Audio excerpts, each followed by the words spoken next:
ভারত নামে কিছু চামচা আছে। আসসালামু আলাইকুম।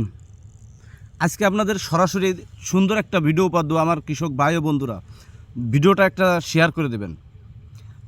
আমার ভিডিওতে ভারত নামে কিছু চামচা আছে, তারা এসে কমেন্ট করে উল্টোপাল্টা। আরে বেটা, তুই যদি ভারত নিয়েই চামচামি করবি তাহলে ভারতে যা, তুই বাংলাদেশে থাকিস কে? আচ্ছা, এবার দেখেন, আমার আপনাদের মূল উদ্দেশ্য যে ভিডিওটা দেখানোর জন্য, মূল উদ্দেশ্যই দেখেন দেখেন এই জায়গায় যে কয়টা পেঁয়াজ আছে দেখেন দেখেন প্রত্যেকটা পেঁয়াজ দেখেন, প্রত্যেকটা পেঁয়াজ ভালোভাবে দেখেন দেখেন। আচ্ছা, এইবার আপনাদের সরাসরি আমি উঠেই দেখাই, পেঁয়াজটা না উঠেই দেখালে তো আর আপনারা বুঝবেন না। এবার আসেন, এই যে পেঁয়াজগুলো মনে করেন আপনি, এত কোনো কথা বলা তো যায় না। আমার আল্লাহর রহমতে প্রত্যেকটা পেঁয়াজ নামিয়ে গেছে। যাই হোক, সরাসরি উঠেই দেখালাম।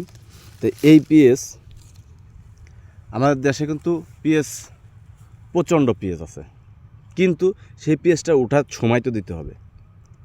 এইবার যদি কৃষক এক সপ্তাহ, আমাদের এই সপ্তাহটাই তো পেঁয়াজের সংকট। এই সপ্তাহ পরে কিন্তু পেঁয়াজ, দেশে প্রচুর পেঁয়াজ আছে। সেটা কি পেঁয়াজ? মুড় কাটা। এই যে মুড়ি কাটা দেখেন, এই যে আমার এই যে পেঁয়াজ, এই যে দেখেন, এই যে ওই যে দেখা যাচ্ছে। তারপরে এই দেখেন আমাদের এই এলাকাটায়, এই বোয়ালমারির আওতায় মুড় কাটা কিন্তু কম লাগায় মানুষে। কিন্তু অন্য এলাকায় হালি পেঁয়াজ, আমাদের যেরকম আমাদের এলাকায় হালি পেঁয়াজ বেশি লাগায়, অন্য এলাকায় কিন্তু মুড় কাটা তেরম বেশি লাগায়। তো মুড় কাটাটা আমি এই হাটেই উঠাইতে যাচ্ছিলাম, যখন ইন্ডিয়াতে পেঁয়াজ আসছে তখন আমি আর উঠিলাম না। কেন উঠেবো ভাই? উঠে লাভ কি? এই পেঁয়াজটা যদি আমার এক সপ্তাহ থাকে, আমার পেঁয়াজটাও বড় হবে আরও। দেখেন এই গাছটার কিছু হয়েছে? গাছের একটা পাতা মরছে, দেখেন তো, কিছুই হয় নাই। পেঁয়াজ কিন্তু অটোমেটিক কত বড় হয়েছে পেঁয়াজ। উঠেই নেই, থাক, এক সপ্তাহ থাক। আমার এক সপ্তাহে পেঁয়াজ বড় হবে, ওয়েট হবে, আমার আরও লাভবান হবে। সমস্যা কি? তো পেঁয়াজ তো দেশে প্রচুর পেঁয়াজ আছে। আপনারা একটু ধৈর্য ধরেন।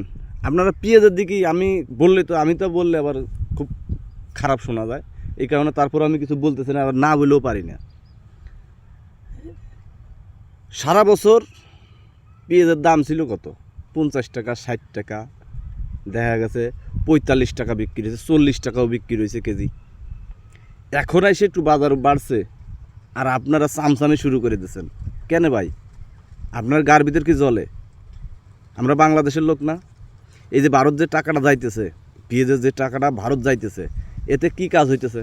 বাংলাদেশের টাকাটা ভারতে চলে যাইতেছে, আপনারা খাইতেছেন। লাভবান হইলো কারা?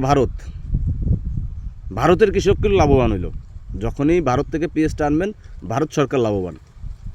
বাংলাদেশের কোনো লাভ হইল? কোনো লাভ হয় নাই।